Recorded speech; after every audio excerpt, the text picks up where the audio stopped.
Wonderful. So thank you. Hello to all of you sitting here. Hello to all people watching live on the live stream. And of course, hello to you, Ms. Espinosa, the head of the Thank you for having me. Climate Talks. Thank you for being here. So I'm here representing the young generation of change makers, and I've also participated in the climate talks. I'm with the organization Plant for the Planet. We plant trees, and Ms. Espinosa, 2 weeks ago, she has just been part of our launch of our new campaign, the Trillion Tree campaign, where we want to plant 1 trillion trees. So thank you for being there. Well, you know, it was so inspiring. It was so inspiring to see so many young people committed and with such clear messages about how important it is as a solution for climate change, but also with a lot of social benefits, planting trees around the world. Right.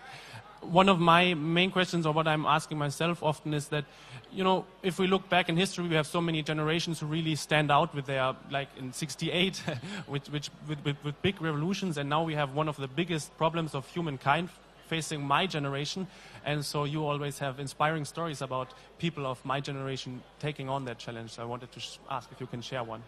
Yes, well, precisely, I would say the Trillion Tree campaign is one of those very inspiring stories. A story that started with a 9-year-old boy with an assignment from school, and that has grown into a worldwide campaign with ambassadors everywhere around the globe, planting trees as a solution to climate change, but again, as I said, also making a lot of benefits for the communities in terms of social and economic development. So I really commend you for that. Thank you. And one more thing I can bring from my native ground, the school.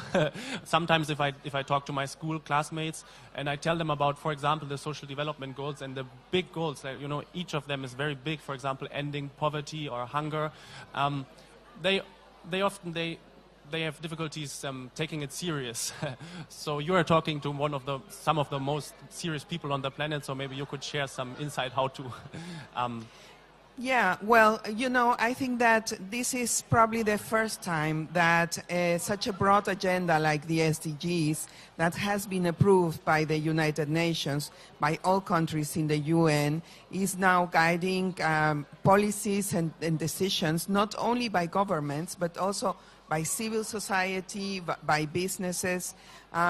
You may have seen just a year ago there was this wonderful report that says is called Better World, Better Business, making the point that really implementing the SDGs really give businesses huge opportunities in order to make better business. So it is about creating a world where everybody is benefited and where we can make a contribution towards giving the future generations a better planet, better conditions, better possibilities for them to develop fully. Thank you very much. And then one last point is that we also in Germany, I recognize now in the opening plenary that we have lots of the SDGs we are facing also here in Germany, for example, with the coal phase out. And we have people demonstrating against coal power plants. And then we have those people who also use maybe an SDG to protect their rights for their working places. So how would you address that? Well, you know, it's such a complex agenda that, of course, we need to look at it as a very comprehensive agenda. And you are right. One of the characteristics of the SDGs are that they apply to developed and developing countries. Unlike the Millennium Development Goals, that was really an agenda for developing countries. In this case, we have a global agenda. Everybody has to comply. Everybody has approved it.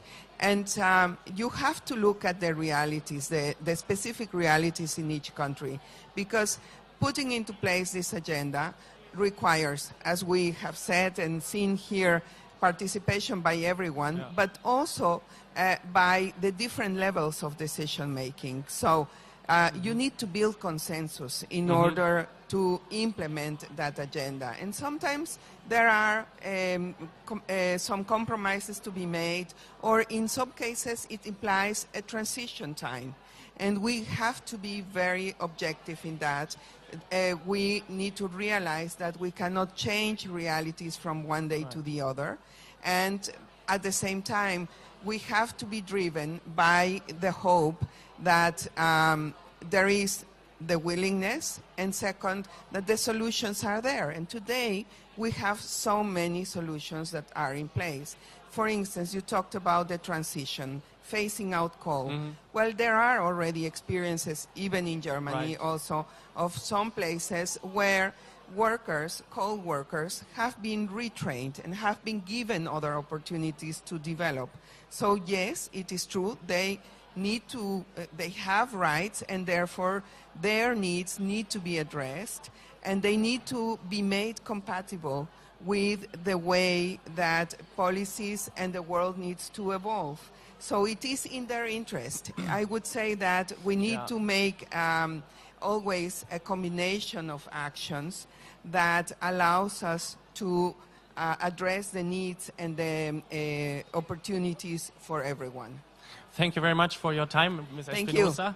And thank you, Luis. Thanks for you watching and also the people on the live stream. Thank you very much. Thank you.